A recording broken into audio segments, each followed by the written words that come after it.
안녕하세요. 구독자 여러분들께 인사부터 올려봅니다. 저는 이제 40대 초반이 된 아들 둘을 키우고 있는 주부예요. 살면서 아이들을 키우고 어떻게든 가족이라는 형태를 유지하면서 살아보려고 했던 제 미련한 마음에 금이 가게 된 사건을 여러분들께 이야기해 보려고 해요. 정말 뺨한 대에 정신이 번쩍 든다는 말처럼 그동안 아이들을 핑계 삼아 제 일상이 무너지는 것을 어떻게든 피해 보려고 했던 저에게 제대로 된 현실을 깨닫게 만드는 일이 벌어지게 되었죠. 그리고 저는 각성할 수 있었어요. 저에게 상처를 준 인간들에게 복수를 하는 각성이요. 그 이야기를 바로 시작하겠습니다. 어릴 때 저는 집이 부유했지만 그 사실을 감추고 지내야만 했어요. 겉으로 보기엔 부족한 것 하나 없는 집안딸처럼 보일 수도 있었지만 우리 아버지가 하던 일이 세상에 내놓고 자랑할 만한 번듯한 사업은 아니었거든요. 늘 위험이 도사리고 있었고 한순간에 모든 게 무너질 수도 있다는 불안이 그림자처럼 따라다녔죠. 아버지 이야기를 하자면 참 독특한 분이셨어요. 아주 어릴 적부터 천하장사감이라는 소리를 밥 먹듯 들으셨다고 해요. 기골이 장대하다 못해 산처럼 우뚝했으니까요. 어마어마한 우량아로 태어나셔서 우리 친할머니가 아버지를 낳으실 때 기절을요 3번이나 하셨다는 말도 들었어요. 가족들 사이에선 그때 이야기가 전설처럼 내려왔죠. 내가 우리 아들 낳다가 내가 아주 3번 죽다 살아났지. 할머니가 늘 그렇게 말씀하시곤 했는데 그때마다 저는 농담처럼 웃었지만 마음 한구석은 늘 서늘했어요. 아버지의 시작부터가 진짜로 보통 사람과는 달랐다는 거죠. 아버지는 다른 사람들보다 머리 하나는 더 크셨어요. 그냥 비유가 아니라요. 실제로 남들보다 머리통이 크셨고 키도 무려 189cm나 되셨거든요. 길을 걸으면 늘 눈에 띄었고요. 어깨는 또 얼마나 넓으셨는지 제가 어릴 때 장난으로 아빠 어깨 끝에서 끝까지 걸어가도 3걸음은 되겠다라고 말을 했더니 아버지는 꺼울꺼울 웃으시면서 저를 번쩍 들어 올리셨어요. 우리 딸 아빠 어깨 위에 올라타면 세상 다 가진 것 같지? 음, 진짜 하늘까지 닿을 것 같아. 아버지는 누가 봐도 운동선수 체격을 가진 분이셨어요. 그래서인지 학교 다닐 때마다 체육 선생님들이 줄줄이 찾아와서 운동을 해보자고 꼬셨대요. 네 체격이면 씨름이든 역도든 금메달은 따놓은 당상이다. 하지만 아버지는 그때마다 고개를 저으셨대요. 돈이 없어서 못한다고요. 집안이 도와줄 형편이 안 되는데 무슨 운동이라는 사치를 부리겠어요. 그 말은 선생님들도 어쩌지 못했죠. 그 시절 운동을 한다는 건 장비, 도장비, 합숙비까지 돈이 많이 들어갔으니까요. 그러던 어느 날 유도 관장님의 눈에 띄었다고 했어요. 관장님은 아버지를 보자마자 눈이 아주 반짝였대요. 이런 몸을 지녔으면 너는 꼭 유도를 해야 한다. 돈이 문제라면 내가 공짜로 가르쳐 줄 테니까 나중에 국가대표가 되어다오. 진짜 공짜로 가르쳐 주실 겁니까? 그럼 당장 지금부터 배울게요. 그 말이 아버지의 가슴에 불을 지폈죠. 비로소 돈 걱정 없이 뭔가에 몰두할 수 있는 기회였던 거예요. 아버지는 열심히 유도를 배우기 시작했어요. 땀으로 도복이 흠뻑 젖어도 기죽지 않고 버텼다고 했죠. 하지만 그 시대에는 운동을 한다는 것 자체가 한편으로는 위험한 길이기도 했어요. 몸은 강해지고 힘을 쓸 줄 알게 되지만 정작 운동선수로 성공해 큰 돈을 버는 건 극히 드문 일이었거든요. 그래서였을까요? 아버지 주변에도 삐딱한 길로 빠지는 사람들이 많았대요. 술집 시비에 휘말려 주먹을 쓰거나 힘을 이용해 돈을 뜯는 시기였죠. 그 무렵 친할머니가 크게 앓으셨대요. 약값이 산더미처럼 쌓였고 하루하루 버티기가 힘들었죠. 아버지는 알바 자리를 찾아 헤매셨는데 그때 어떤 수상한 아저씨들이 다가와서 달콤한 말을 건넸다고 했어요. 아, 젊은 친구 몸이 튼튼하구만. 우리랑 일하면 큰 돈 벌 수 있어. 하루만 도와줘도 약값이 충분히 나오지. 진짜 우리 엄마 약값을 벌 수 있습니까?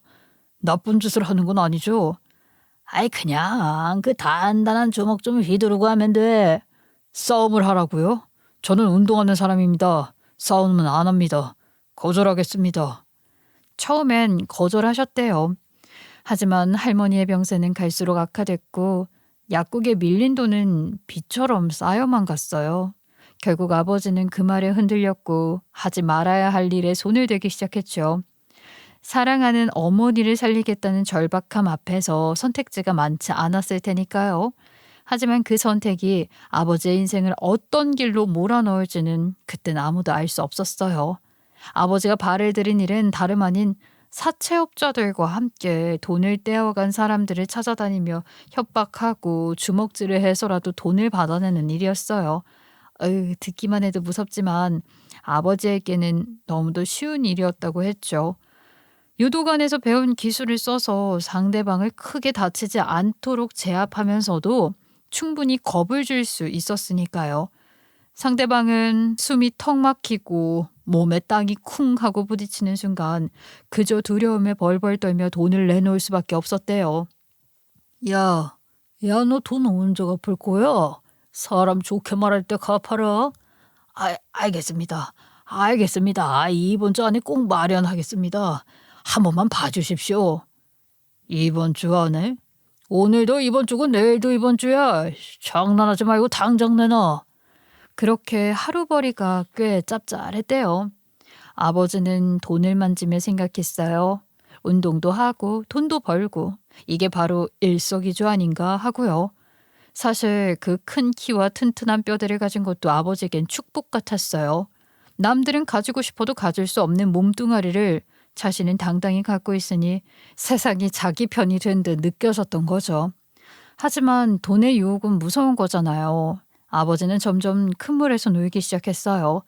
처음에는 그저 푼돈을 빌린 서민들을 찾아가 돈 갚으셔야죠 하며 겁만 주면 됐는데 시간이 흐르자 사채업자 사장의 신임을 얻게 된 거예요. 그 덕분에 상대도 달라졌죠.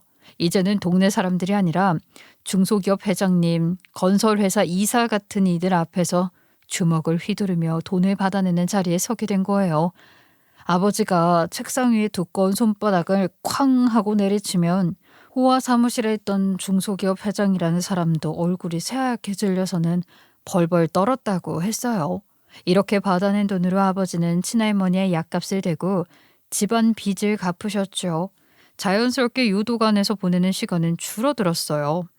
땀에 젖어 도복을 붙잡고 몸을 던지던 아버지는 점점 사라지고 대신 돈다발을 재며 활짝 웃는 아버지만 남았던 거예요. 스포츠맨의 정신? 그런 건 어느새 잊혀졌죠.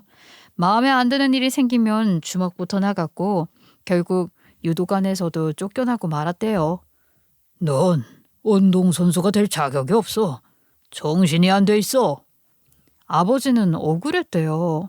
유도관에 있는 다른 아이들보다 훨씬 잘했고 등치도 커가지고 국가대표도 노려볼 수 있다고 생각했는데 자신이 돈 때문에 일을 나간 사정은 하나도 들어주지 않고 무자비하게 내쫓았으니 말이죠.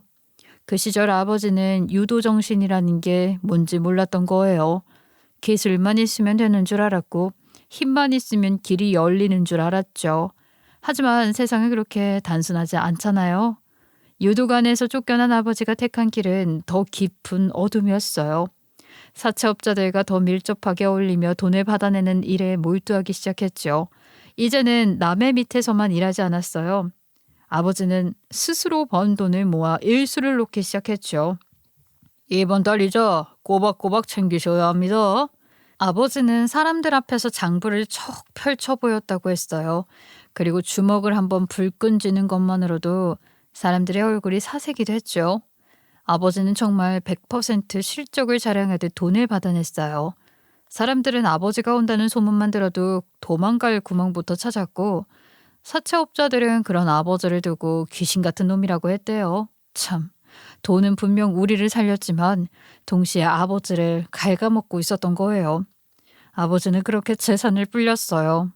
동네 시장 상인들 중에 아버지에게 한 번쯤은 돈을 빌려보지 않은 사람을 찾는 게 더 어려울 정도였어요. 일수 사업은 눈에 띄게 번창했어요. 물론 그걸 사업이라고 부를 수 있을지는 의문이었지만요. 사람들은 높은 이자에 허덕이며 분노와 한숨을 동시에 삼켰고 결국 아버지를 향해 손가락질을 했어요. 아유, 저 사람 악덕 사채업자야. 저런 식으로 남의 돈을 뜯어내서야 부자가 된다 한들 아이, 누가 존경을 하겠어? 뒷말은 끝도 없었죠. 번듯한 사업가라고 사람들이 박수라도 쳐줄 일 없다는 냉소적인 목소리도 들렸어요. 하지만 아버지는 그런 시선을 전혀 개의치 않았어요. 오히려 어깨를 더 쭉 펴고 다니며 자신이 이 동네에서 제일 큰 힘을 쥐고 있다는 듯이 행동했죠. 그런 아버지가 바뀐 건 제가 태어나고 나서부터였다고 해요. 아버지는 엄마를 보고 한눈에 반해 무슨 일이 있어도 결혼해야겠다라고 마음을 먹으셨대요. 그래서 졸졸 따라다니다 결국 결혼까지 했죠. 하지만 엄마는 아버지가 사채업자로 돈을 번다는 사실을 마음에 들어하지 않았어요. 그럼에도 아버지는 돈을 벌기 가장 좋은 방법이라며 결혼 후에도 여전히 사람들에게 주먹을 휘두르며 돈을 받아오곤 했죠. 저를 안아 올리며 웃을 때조차 손에는 피 묻은 돈다발이 들려있던 셈이죠. 제가 초등학교에 입학하고 조금 지나 충격적인 일이 일어났어요. 우리 반 친구의 아버지가 빚을 갚지 못하고 결국 스스로 목숨을 등지신 거예요. 그 사람이 우리 아버지에게 돈을 빌렸다가 감당하지 못할 끝이었죠. 그날 이후로 아버지는 큰 충격을 받았다고 해요. 평생을 잊지 못할 사건이었을 거예요.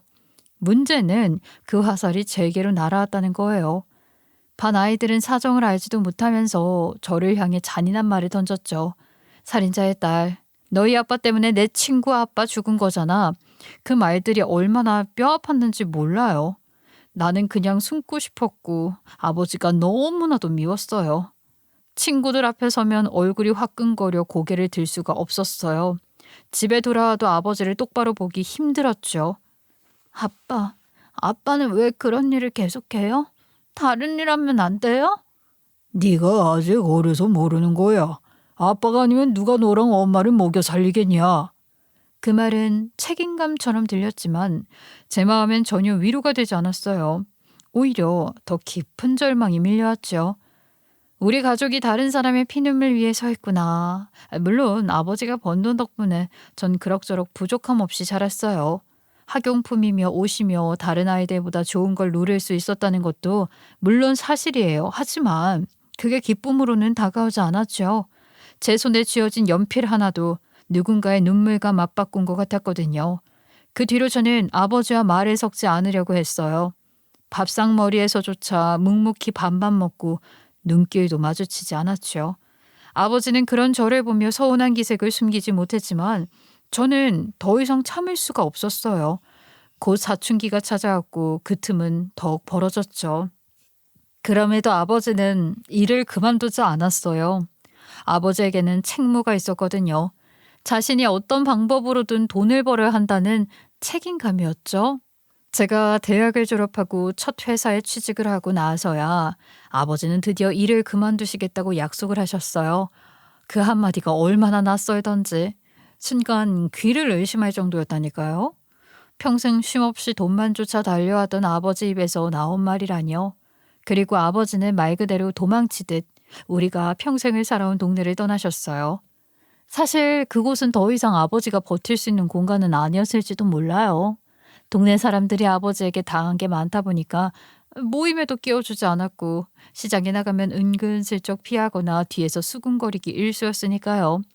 아버지는 새로운 곳에서 다시 시작하고 싶다고 하셨어요. 그래도 솔직히 저는 큰 걱정은 하지 않았어요. 평생 모아둔 돈이 제가 상상도 못할 만큼의 금액이었으니까요. 어디 가서든 정착하는데 어려움은 없을 거라 생각했죠. 그렇게 시간이 흘러 제가 30살이 되었을 때 아버지는 갑자기 제게 결혼 이야기를 꺼내셨어요. 이제 네 나이면 결혼해야지. 여자가 가정을 꾸려야 하루빨리 안정이 되는 법이야. 아직은 너무 이른 것 같아요. 하고 싶은 일도 많고요. 그러자 아버지는 미리 준비라도 한 듯 두툼한 봉투를 내밀으셨어요. 안에는 몇 장의 리스트가 들어있었죠. 그 종이를 펼치는 순간 저는 고개를 절레절레 흔들었어요. 거기 적힌 이름들은 하나같이 사업가, 대표, 이사장 아들 같은 타이틀이 붙은 사람들이었거든요. 선짜리 리스트였어요. 그제야 알겠더라고요. 아버지 안에 채워지지 않은 공허함이 있다는 걸요. 아버지는 평생 떳떳하게 내세울 직업 없이 돈만 벌어왔고 그래서 가족들이 자기 때문에 손가락질을 당했다는 열등감 같은 게 남아 있었던 거예요. 그래서 사위만큼은 누구에게나 인정받을 만한 번듯한 사업가였으면 좋겠다는 거였죠. 네가 사업가 남편 만나서 돈 걱정 없이 살았으면 좋겠다. 그래야 내가 조금이라도 마음이 놓이지 않겠냐. 결혼이라는 건 사랑하는 마음이 있어야 하는 거 아니에요? 아니, 저는 아직 그런 사람을 찾지 못한 것뿐이라고요. 사랑이 밥 먹여주냐? 네가 살림 걱정 안 하고 살면 사위 사업이 힘들 때는 내가 도와줄 수도 있고 그게 내가 해줄 수 있는 마지막 일이야. 저는 제가 좋아하는 사람이랑 결혼하고 싶어요. 아버지가 원하는 결혼 싫어요. 그렇게 거절했지만 아버지는 쉽게 물러서지 않으셨어요. 오히려 그날 이후로 1년이 넘는 시간 동안 선짜리 명단을 바꿔들이밀면서 저를 압박하셨죠. 그럴 때마다 매번 말다툼이 이어졌어요. 그 싸움은 좀처럼 끝나지 않았고요. 그러던 중 제 회사에 문제가 생겼어요. 경영이 악화됐다면서 구조조정 바람이 불었고 결국 저는 회사를 그만두게 됐죠. 하루아침에 백수가 된 거예요. 아버지는 이때다 싶었는지 당장 선을 보러 가라고 닥달을 하셨고 백수 주제에 집에서 받는 용돈으로 일상을 해결하던 저는 선자리에 억지로 끌려가고 말았죠. 그리고 거기서 남편을 만나게 됐어요. 남편은 여러 후보 중 외모도 제 스타일에 가깝고 무엇보다 회사의 미래가 꽤 안정적으로 보였어요.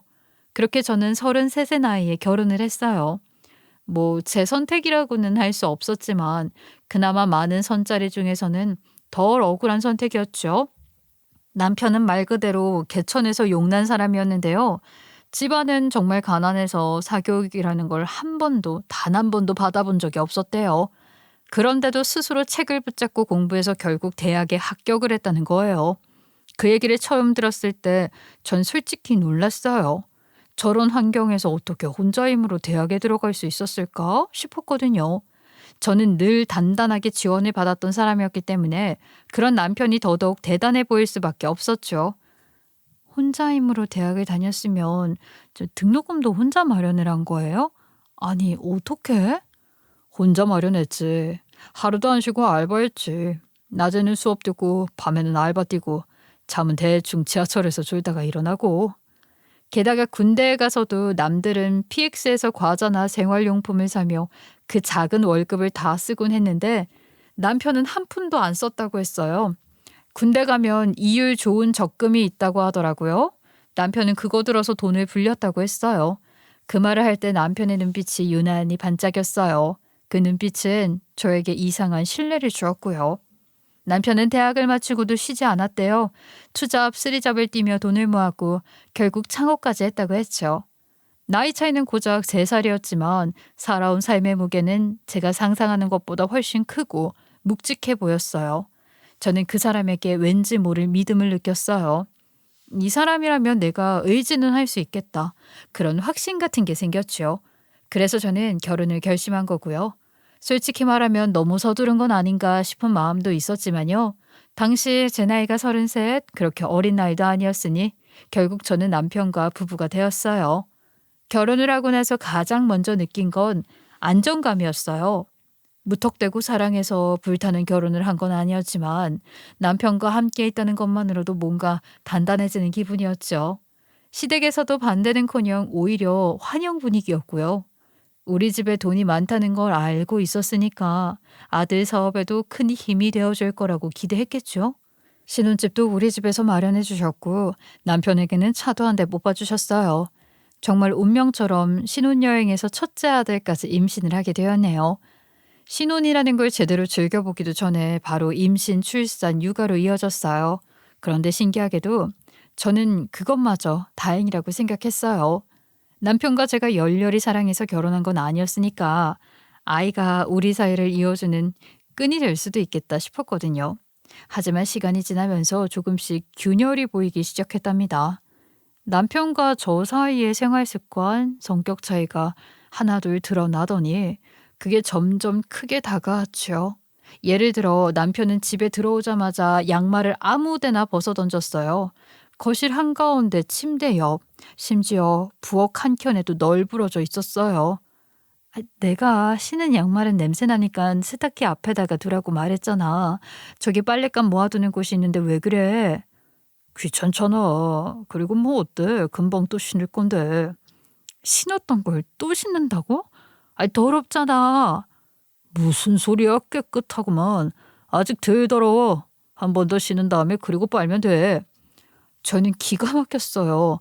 아예 아무리 개천에서 용이 난 사람이라지만 위생관념까지 바닥일 줄은 몰랐거든요. 아이가 태어난 뒤로는 더욱더 신경이 쓰였어요. 그런데도 남편은 아이를 안기 전에 손도 제대로 씻지 않았어요. 아이가 얼마나 예민하고 면역력에 민감한데 자꾸 손을 씻지 않고 만지는 거예요.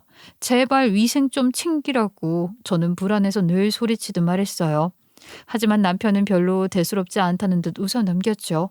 그런 작은 습관과 태도가 쌓이다 보니 처음에 느꼈던 안정감은 점점 불안으로 바뀌었어요. 남편의 장점이 보이지 않는 건 아니었지만 단점들이 하나둘 눈에 들어오기 시작한 거죠. 가족끼리인데 뭐 어때 하고 넘길 수도 있었겠지만 저는요 그게 참 스트레스였어요. 첫째 아이가 아토피가 심해서 피부가 예민했거든요. 작은 먼지에도 발갛게 올라오는 피부를 보면서 세탁 하나에도 저는 늘 긴장을 했어요. 세제도 유화 전용만 골라 쓰고 옷감도 유기농처럼 부드러운 걸로 고르고 건조대 위에서 먼지가 닿지 않게 덮개까지 씌워 말렸죠. 그런데 남편은 그런 걸 전혀 신경 쓰지 않는다는 겁니다. 아이, 그냥 대충 털어서 입히면 되지. 뭘 그렇게 까다롭게 굴어. 당신이 애 피부를 안 봐서 그래. 아니 그냥 지나가는 문제가 아니라니까. 남편은 매번 이렇게 대수롭지 않게 넘겼어요. 저는 속이 까맣게 타들어갔죠. 게다가요 시댁은 더더욱 가관이었어요. 애가 단 걸 먹고 싶을 거라면서 설탕을 퍼주듯이 주는 거예요. 분유를 더 잘 먹게 하겠다면서 설탕을 타라고 하지를 않나? 저는 기가 막히더라고요. 어머니, 요즘은 그렇게 하면 안 돼요. 아토피에도 안 좋고 아이 건강에 해롭잖아요. 그리고 신생아한테 설탕을 왜 먹여요? 아유, 유난 좀 그만 떨어. 나도 아들 키워봤어. 그렇게 꽁꽁 싸매고 안 키워도 우리 아들 사업가 돼서 잘 살잖니. 그 조롱 섞인 말이 칼처럼 가슴이 꽂혔어요. 저는 그저 아이가 아프지 않게 지키고 싶었을 뿐인데 시댁은 제가 돈 많은 집안 딸이라 괜히 잘난 척한다고 여겼던 거예요. 뭔 자격지심인지. 제가 조금이라도 싫다고 하면 곧바로 우리 집 무시하냐라는 반응이 돌아왔어요. 그래서 저는 시댁에 가는 게 싫었어요. 단순히 행동이 불편해서 싫다고 솔직히 말하는 건데 시댁은 그걸 곧바로 자신들에 대한 멸시와 무시로 받아들이며 더 난리를 치는 거였죠. 그럼에도 저는 부부로서 최선을 다하려 했어요. 남들도 다 이 정도 불편함은 감수하면서 살겠지, 그러겠지, 스스로 그렇게 위로하면서 말이에요. 그렇게 둘째까지 낳게 됐네요. 둘째를 낳고 나니 제 인생은 완벽하게 경력 단절이라는 벽이 찾아왔어요. 36, 다시 일자리를 구하기엔 쉽지 않은 나이였죠. 결국 남편의 경제력에 기대어 살 수밖에 없었고 그걸 눈치챈 시부모님은 점점 저를 자기들 입맛대로 부리려고 했어요. 애 키우는 게 뭐가 그렇게 힘드냐? 응, 우리 아들 키울 땐 이런 거 없이도 잘 컸어. 네, 근데 저는 처음이라 조금 힘들긴 하네요. 그건 그렇고 너 오늘 한 가지. 시장 좀 같이 가자. 나 혼자 무거운 거 들기 힘들어. 저는 순간 귀를 의심했어요. 저는 아이들을 키우느라 하루 종일 정신이 없어 죽겠는데 시어머니 눈에는 제가 집에 있는 백수 며느리일 뿐이었던 거죠. 어느 날은 병원 갈 일이 있으시다면서 저를 꼭 데리고 가겠다고 하셨는데 그때도 이유가 황당했어요. 혼자 가긴 무섭다면서 저한테 데려다 달라고 하시길래 무슨 큰 병원에 가시나 했더니 동네 정형외과에 가서 물리치료를 받으신다고 하는 겁니다. 참나, 제가 아이를 챙겨야 해서 안 된다고 하니까요. 애야 알아서 잘 크는 법이라고 자기가 먼저 아니냐고 하는데 저는 속으로 수없이 싫다는 말을 삼키고 또 삼켜야만 했어요. 하지만 그럴수록 시댁이 싫어졌고 제 마음과 남편 사이의 간격도 점점 멀어져만 갔지요. 남편은 회사 일이 바쁘다며 늦게 들어오기 일쑤였고 가끔은 술에 취해 새벽에 들어와서는 거실 소파에 쓰러지듯 잠들었어요. 오늘도 회사에서 늦게까지 회식을 한 거냐고 제가 물어봐도 남편은 손만 휘 저으며 그냥 바빴어 하고 대답할 뿐이었죠. 그럴 때마다 저는 거실 한쪽에서 아이들을 꼭 끌어안았어요. 아이들이 없었더라면 저는 아마 외로움에 질식해버렸을지도 몰라요. 하루는 남편이 술에 잔뜩 취해 비틀거리며 들어왔는데 전 그날따라 참을 수가 없는 분노가 피어오르더라고요. 당신 도대체 언제까지 이렇게 술 마시고 다닐 거야? 아니 애들도 있는데 정신 좀 차려. 내가 회사에서 죽고 싶은 심정으로 버티고 있는데 집에 와서까지 잔소리를 들어야 돼? 순간 저는 얼어붙었죠. 남편이 저렇게까지 큰 소리로 화를 내는 건 처음이었거든요. 그때서야 알게 됐어요. 남편 회사가 자금난에 시달리고 있다는 걸요. 이미 은행 빚까지 겹쳐서 파산 직전이라는 사실도 그제야 알았어요. 남편이 구구절절 회사 재정 상태에 대해서 이야기를 하는데 머리가 핑핑 돌더라고요. 빚이 수억이고 갚아야 할 돈도 엄청나게 밀려 있다는 사실을 알았죠. 저희 두 사람의 힘으로는 턱도 없는 금액이었어요. 결국 남편은 막다른 길에서 친정을 찾아갔어요. 저도 너무 부끄럽고 마음이 무거웠지만 남편이 두 손 모아 제 아버지 앞에 서는 모습을 보고 그냥 숨만 죽이고 있었죠. 장인어른, 한 번만 도와주십시오. 이번에만 넘기면 다시 일어설 수 있습니다. 아휴, 너는 마누라가 돼서 남편이 파산 직전인 것도 몰랐냐? 그게 내조라는 거야. 아, 왜 애한테 그래? 김서방이 말을 안 했을 수도 있지. 바깥 일까지 끌어당겨서 아내에게 짐이 되게 하고 싶진 않았어요. 장인어른, 제가 잘못한 겁니다. 됐네. 아이, 그래서 뭐 얼마나 필요하다고? 내가 이 돈 싸매고 있으면 뭐 하겠냐? 아이, 어차피 죽으면 노자 돈으로 한정적인데 산 놈은 살리는 게 먼저지. 이번이 마지막이야.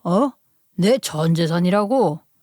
그러면서 남편에게 돈을 건네주셨고 남편은 그 돈으로 급한 빚을 모두 막을 수 있었고 몇 번이나 아버지를 따로 찾아가 감사 인사를 드렸어요. 그 인사에 아버지는 시큰둥하게 고개만 끄덕이셨지만 저는 속으로 한시름 놓았죠. 그런데 시댁의 반응은 조금 달랐어요. 도와주신 거야 감사한 일이긴 하지만 결혼했으면 당연히 너네 친정에서 그 정도는 도와야지. 응? 집에서 놀고 먹으면서 우리 아들이 번 돈만 쓰고 있잖아. 시어머니의 말에 저는 순간 속이 부글부글 끓었지만 애써 참았어요.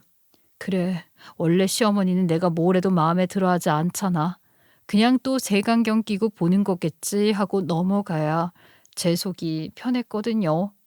남편은 아버지께 지원을 받은 이후 달라졌어요.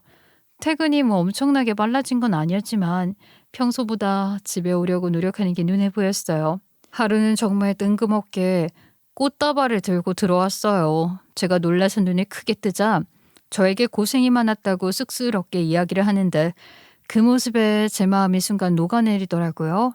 돈 문제가 해결되자마자 사람이 이렇게 달라질 수도 있구나 싶었거든요. 주말이면 늘 친구들을 만나러 나가거나 아니면 소파에 퍼즐러 자던 남편이었는데 이제는 아이들을 데리고 산책을 나겠어요. 작은 손을 잡고 동네 놀이터를 함께 걸으며 아이가 미끄럼틀 타는 모습을 보며 웃기도 했지요. 여보, 오늘은 우리 외식하자. 애들 좋아하는 파스타집 가볼까? 아싸, 나 진짜 파스타 먹고 싶었는데 아빠 최고. 아빠가 세상에서 제일 좋아. 사람은 정말 돈에서부터 여유가 나온다는 말이 있잖아요. 급한 부분이 전부 해결되자 남편은 다른 사람처럼 가정에 충실해지기 시작했어요. 저는 남편이 진심으로 변했다고 생각했어요. 이제 우리 가족도 하나가 되어 잘 살 수 있겠구나. 아이들이 한 해, 두 해 자라면서 어느새 제법 의젓한 모습이 되었어요.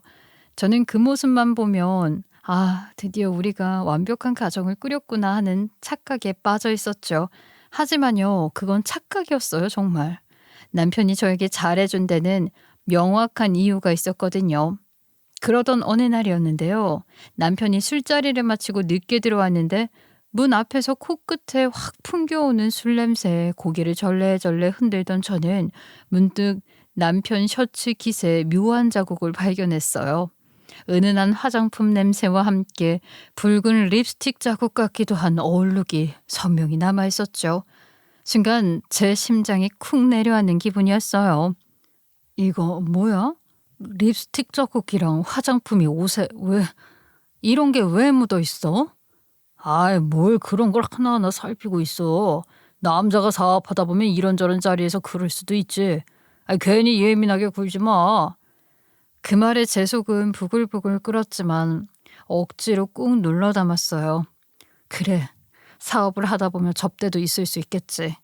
그렇게 스스로 합리화를 하며 넘기려 했죠. 하지만 그것은 시작에 불과했어요. 단순히 술집 여자와 어울린 거라고 생각했는데 그게 아니었어요. 시간이 지나며 남편이 실제로 바람까지 피우고 있다는 사실이 드러난 거예요. 머릿속이 순식간에 새하얗게 변했어요. 아니 그러면 우리 아이들은 어떻게 하지? 당장 이혼하면 나는 뭘 먹고 살지? 밤마다 그 생각만 하니 잠이 오질 않는 겁니다. 이미 남편 사업에 우리 부모님의 재산 상당 부분이 들어가 있었고 그마저도 제대로 회수가 불가능한 상태였잖아요. 이혼을 한다 한들 결국 남편이 반사 이익을 얻는 꼴이라는 생각이 뇌리를 떠나지 않았어요. 게다가 부모님 나이도 많으셨죠. 제가 다시 부모님께 얹혀 산다는 건 상상만 해도 끔찍했어요. 가뜩이나 이혼 자체가 창피한데 거기에 경제력도 없이 부모님 등에 기대 산다? 그건 절대 아니야. 그렇게 마음이 복잡하게 꼬여만 갔어요. 며칠 동안 고민하느라 뜬 눈으로 밤을 지새우던 어느 날 아침이었는데요. 갑자기 초인종 소리에 잠이 확 깨버렸죠. 시계를 보니 오전 7시. 주말에 이 시간에 우리 집을 찾을 사람이 없는데 누굴까 싶어 현관을 열었더니 지방에 계시던 시어머니가 떡하니 계신 게 아니겠어요? 아니 어머님 어쩐 일로 집 앞까지 오셨어요? 애비는 자냐? 내가 일찍 오는 바람에 애비 깨운 거 아니지? 일단 들어오세요. 애아빠는 오늘 일찍 출근했어요. 아이고 사업 잘 된다고 하더니 주말인데도 일이 많나 보구나. 아유 그나저나 그 새벽부터 달려오느라 배가 고픈데 밥 좀 차려와라. 여긴 어쩐 일로 오신 거예요? 서울에 뭐 볼 일 있으신 거예요? 오늘 오후에 진 칠순잔치가 있어서 올라왔지. 아유 얘는 왜 이렇게 굶떠? 나 배고프다니까는. 밥 차려와. 아침 먹고 남은 것들이 있을 거 아니냐. 어제 밥 해먹고 다 끝냈죠. 어머니 밥 새로 해야 해서 시간이 좀 걸리는데 반찬도 마땅치가 않은데 아니면 배달시킬까요? 그 순간 일이 터졌어요. 시어머니가 다짜고짜 제 뺨을 내리친 거예요. 짝 하고 정말 그 소리가 어찌나 째지게 들리던지 고막까지 먹먹해진 느낌이 들었어요. 얼굴이 획 돌아갔고 볼에서는 뜨거운 화끈거림이 치밀었어요. 아니 세상에 뺨이라는 것을 처음 맞아봤는데 그게 시어머니의 손이라니 믿어지지가 않아서 입이 안 다물어지더라고요. 이년이 미쳤나? 지금 밖에서 피땀 흘리면서 일하는 내 아들 밥도 안 주고 보낸다고? 사장이 밥도 못 얻어먹어서야 되겠냐? 니년이 뭔데 우리 아들을 굶겨? 너 미쳤어? 저는 그 자리에서 온몸이 얼어붙은 채 멍하니 서 있었어요. 아니 내가 대체 뭘 잘못했지? 눈물이 왈칵 차올랐지만 애들이 깰까봐 꾹 참았어요. 가슴 한쪽이 서늘하게 식어내려갔고 그 순간 저는 확실히 알았어요. 이 집안에서는 내가 아무리 애써도 며느리가 아니라 그저 하녀일뿐이구나. 정말 순간 정신이 번쩍 들더라고요. 그동안 내가 얼마나 바보 같은 짓을 했는지가 한꺼번에 머릿속을 때리듯 스쳐 지나가더라고요. 아이들을 아빠 없이 키워야 한다는 불안감, 오랫동안 일을 쉰 탓에 죄취업은 꿈도 못 꿀 거라는 걱정, 결국은 나이 드신 부모님께 얹혀 살게 될 거라는 두려움, 그런 것들이 저를 계속 이혼해서 멀어지게 만들고 있었던 거예요. 그런데 시어머니의 손바닥이 제 뺨에 꽂히는 순간 번개처럼 스쳤어요. 내가 왜 이혼을 하면 안 되는 거지? 생각해보니 답은 간단했어요. 번듯한 회사에 취직 못하면 아르바이트라도 하면 되는 것이고 당장 집이 없으면 친정에 가서 몸을 좀 낮추고 살면 되는 건데 그걸 괜히 체면과 남의 눈치 때문에 못한다고 스스로 가둬놓고 있었던 거예요. 내가 내 삶을 왜 이렇게까지 올가매고 있었을까? 그 생각이 드는 순간 온몸이 부들부들 떨리기 시작했어요. 그리고는 소리를 지르며 나를 몰아세우는 시어머니를 향해 저도 마침내 터뜨렸죠. 우리 엄마 아빠도 때려본 적 없는 내 뼈를 때려? 이 아줌마가 진짜 노망이 났나? 뭐라고? 아줌마? 노망? 이년이 진짜 보자 하니깐 한 대만 맞아서 너 미쳤냐? 한 대 더 때려주랴? 제 입에서 저도 모르게 나온 말에 시어머니 눈이 동그래지더니 금세 시뻘겋게 달아올랐어요. 하지만 저는 멈추지 않았죠. 그동안 삼켜왔던 울분이 한꺼번에 폭발을 했거든요. 말끝마다 아주 그냥 우리 아들이? 당신 아들이 지금 누구 덕분에 샀는지 알아? 우리 아버지 돈으로 빚 맞고 사업이 온 거잖아. 그런데도 내가 집에서 탱자탱자 놀고 있는 것처럼 말을 해. 아, 내가 틀린 말 했어? 그동안 우리 집 덕에 좋은 집에서 좋은 차 타면서 떵떵거리고 살았던 거 사실 아니냐고. 아이고야, 세상에 아주 말세다 말세야. 니년이 진짜 미쳤구나. 어? 네가 며느리 주제에 지금 시어머니한테 대든 거야? 시어머니? 아니죠. 이제는 아줌마라고 불러야지. 뭐? 아, 이게 진짜 아줌마? 진짜로 돌아버렸나 보네 이게. 너 뭐 잘못 먹었냐? 예, 댁 아드님 잘못 먹고 탈났어요. 아줌마, 제가 이혼을 결심했으니까 이제 똑똑히 들어두세요. 아줌마 아들 제가 아침밥 안 차려준 게 아니라 집에를 안 들어왔어요. 네, 집에 안 들어왔다고요. 그리고 그 아침밥은 다른 여자가 아주 정성껏 차려주고 있을 테니까 걱정 마시라고요. 뭐라고? 다른 여자? 너 지금 그게 무슨 말이야? 우리 아들이 뭐 다른 년이랑 살고 있다는 거야? 네, 주소는 아드님께 직접 물어보시고요. 못 믿겠으면 이거 한번 읽어보시죠. 그 순간 제가 들고 있던 봉투에서 서류 한 장을 꺼내 시어머니 앞으로 내밀었어요. 시어머니는 덜덜 떨리는 손으로 종이를 낚아채듯 받아들고 눈을 굴리며 읽기 시작했죠. 그 안에는 남편이 직접 쓴 각서가 적혀 있었거든요. 이혼만 해주면 지금 살고 있는 집과 차를 제 이름으로 돌려주겠다. 시어머니는 찬찬히 종이에 적힌 글자들을 읽으며 입을 떡 벌렸어요. 간간히 이게 뭐야 하는 읊조림도 들렸죠. 그게 현실이에요. 아줌마 아들이 벌린 판 이제 제가 마무리할 거예요. 그러니까 더는 저한테 소리치지 마세요. 순간 시어머니의 눈빛이 흔들리더니 손에 든 서류가 덜덜 떨리며 바닥에 떨어졌어요. 저는 차갑게 그 모습을 지켜보며 속으로는 오랫동안 갇혀있던 족쇄가 풀리는 소리가 들려왔지요. 솔직히 생각해보면 애초에 결혼할 당시 집이랑 차를 사준 건 우리 아버지였어요.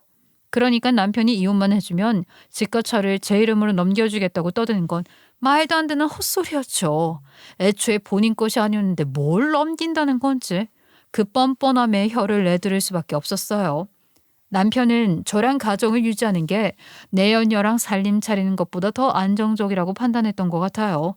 우리 집 재산이 아직 남아있으니 본인의 사업이 또 한 번 위기를 맞을 때 그걸 동아줄 삼아 붙잡아 보려 했던 거죠.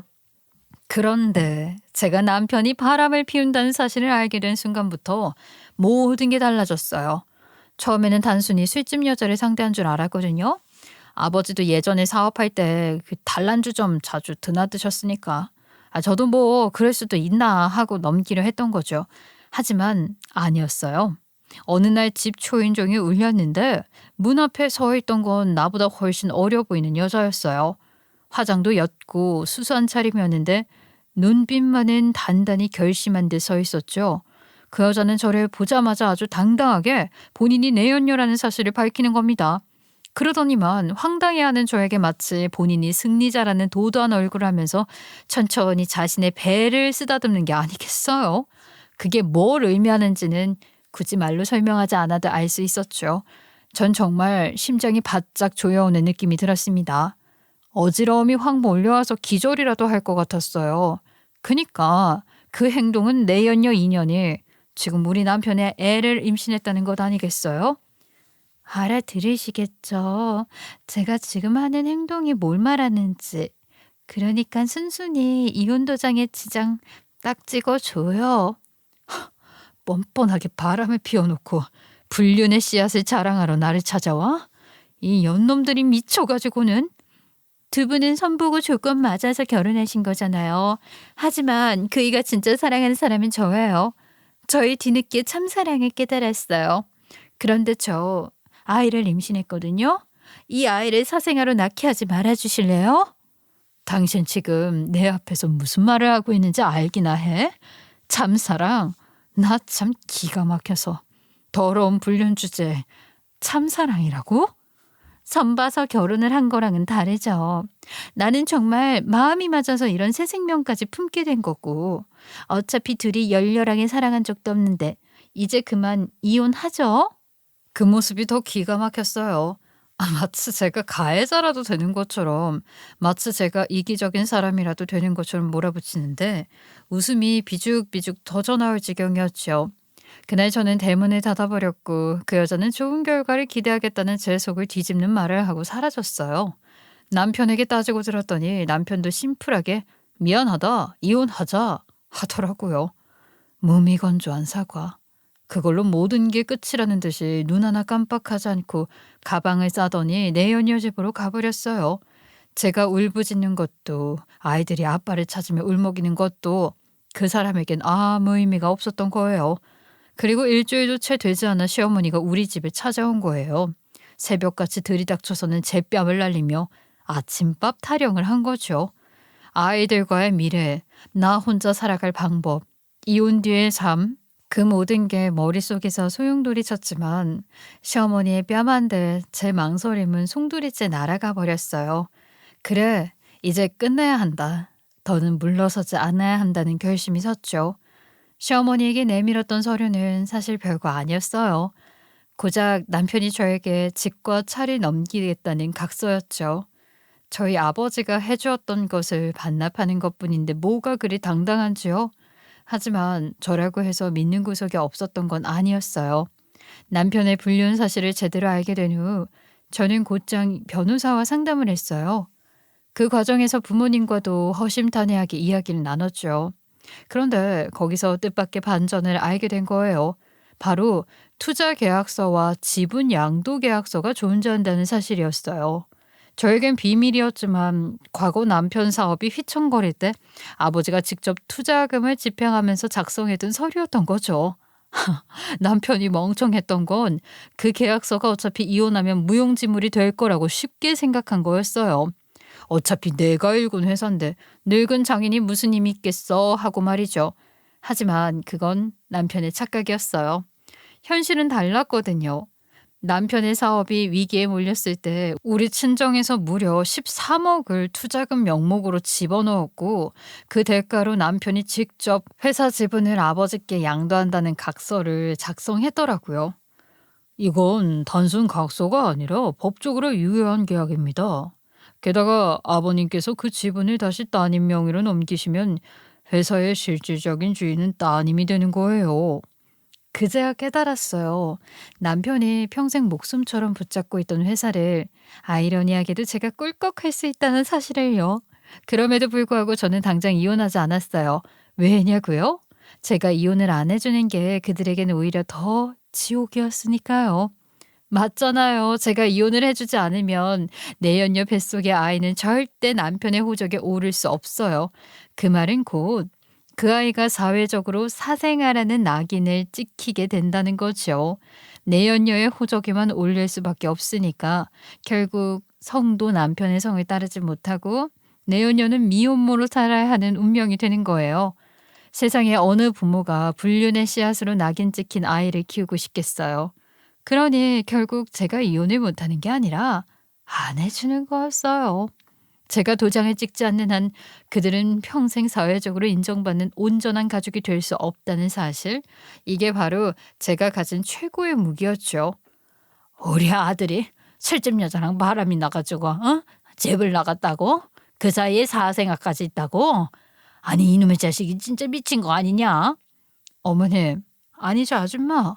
모든 걸 다 내던질 수 있을 만큼 위대한 사랑인가 보죠. 나이 40 넘어서 10살 어린 여자랑 바람이 났는데 그게 진짜 사랑일까요? 글쎄요. 저는 그 여자도 그 애가 사장님이니까 들러붙어 있는 거라고밖에 안 보이거든요. 돈이 없으면 배 나온 아저씨랑 바람나서 손가락질 받을 짓을 하겠냐고요. 순간 시어머니가 머리를 짚으며 휘청거렸어요. 저는 그 모습을 차갑게 지켜봤고요.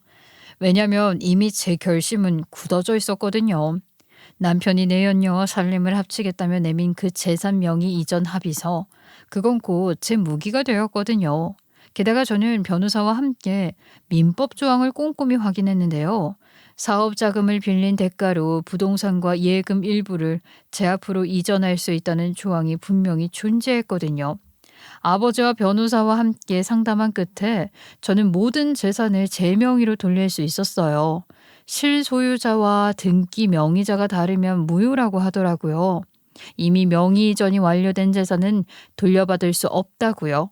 변호사의 단호한 말이 아직도 귀에 생생해요. 남편이 나중에 강제로 빼앗겼다고 소송을 해도 법원은 절대 인정하지 않는다는 거예요. 왜냐하면 우리 친정에서 입금한 자금 내역과 계약서가 고스란히 증거로 남아 있었으니까요. 그뿐만이 아니었어요. 남편 회사의 지분은 이미 아버지께 양도하겠다는 공증 문서가 존재했어요. 남편은 아버지가 나이가 많으니 그 문서가 무용지물이 될 거라고 생각했겠지만 아버지는 곧장 제게 지분을 물려주시겠다고 하셨어요. 저는 바로 변호사와 함께 지분에 관한 소송을 제기했어요. 그리고 회사에도 공식 통보를 했죠. 대표이사 해임을 추진하겠습니다. 도대체 이게 무슨 짓이야? 서로 이혼만 하면 심플한 건데 내 회사까지 건드려? 당신 미쳤어? 회사도 내 것이니까 당연히 내가 건드려야지. 그리고 이혼만 해주면 모든 걸 다 포기할 수 있다고? 당신 각서에 직접 적었잖아. 내가 말한 건 재산이지. 회사를 주겠다고 한 건 아니야. 회사? 그건 당신 재산 아니야.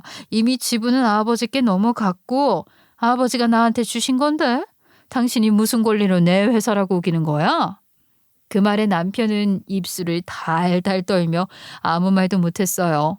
소송이 진행되는 동안 내연녀의 배는 점점 불러왔지만 저는 끝내 이혼 도장을 찍지 않았지요. 차갑게 철저하게 계산했어요. 제가 이혼하지 않는 이상 그 아이는 남편 호적에 절대 오를 수 없어요. 결국 내연녀는 미혼모가 되고 아이는 사생아라는 꼬리표를 달 수밖에 없죠. 그게 지옥이지 않겠어요?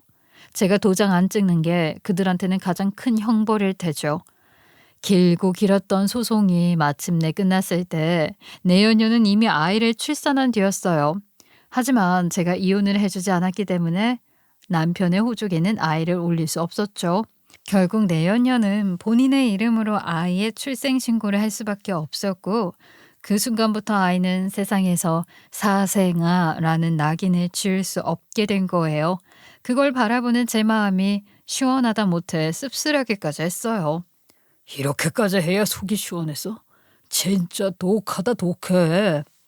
바람 피운 게 당신인데 내가 왜 독한 건데? 도둑이 매를 맞으니 억울하다고 하는 꼴 같네. 그렇게 남편은 대표이사 자리에서 해임되었고 더 이상 회사 자금에 손댈 권리도 의결권도 없는 사람이 되어버렸어요. 본인이 소유하고 있던 소수 지분조차 압류 위기에 몰렸죠. 하루아침에 모든 걸 잃은 꼴이었어요. 내연녀는 매일같이 남편에게 징징거리며 앞으로는 어떻게 할 거냐고 닥달을 했다고 해요. 돈도 백도 없는 남편에게서 무엇을 기대했던 걸까요? 결국 둘은 서로를 원망하며 싸우기 바빴다고 들었어요. 웃긴 건 그런 와중에 남편이 저에게 다시 돌아오고 싶다고 메시지를 보냈다는 거예요. 애들 생각해서 제발 다시 받아달라는 눈물겨운 사연을 길게 적어 보냈지만 저는 차갑게 그 문자를 캡처해서 고스란히 내연녀에게 보내줬어요. 그 한 방으로 둘 사이는 더 갈라졌겠죠. 사실 그들이 어떻게 되었는지 이제 중요하지 않았어요. 저는 이미 제 삶을 다시 세우는 길 위에 있었으니까요. 모든 것이 정리된 후 저는 남편을 상대로 이혼 소송을 정식으로 걸었어요. 전 남편을 용서하지 않았고 깔끔하게 끝내버렸어요. 후일담을 말하자면 남편은 회사를 잃고 내연녀에게도 버림을 받았다고 들었어요. 여기저기 전화를 돌리며 취업 자리를 알아봤지만 사장 자리에서 내려온 사람이 어디서 또다시 자리를 얻겠어요. 결국 하루벌이로 겨우 연명하는 처지가 되었다고 해요. 반대로 저는요, 모든 걸 정리한 뒤 친정 부모님 곁에서 아이들과 함께 지내고 있어요. 아버지가 물려주신 지분 덕에 회사 경영에도 일부 참여하고 있고 배운 것은 많진 않지만 노력한 덕분에 어느 정도 자리는 잡았어요. 아이들은요, 하루가 다르게 커가고 저는 다시 일할 수 있다는 자신감을 얻었어요. 지금은 작은 사업을 시작해서 제 이름으로 당당하게 운영하고 있답니다. 돌아보면 참 긴 여정이었어요. 눈물도 많았고 밤마다 부들부들 떨며 억울함에 잠 못 이룬 날도 셀 수 없이 많았죠. 하지만 결국 저는 제 힘으로 모든 걸 되찾았고 제 아이들에게도 당당한 엄마로 설 수 있게 되었어요. 그래서 저는 만족스럽습니다. 앞으로의 제 인생 역시 팡파레가 울리길 바라며 사연을 마치겠습니다. 저의 긴 이야기 들어주셔서 정말 감사합니다.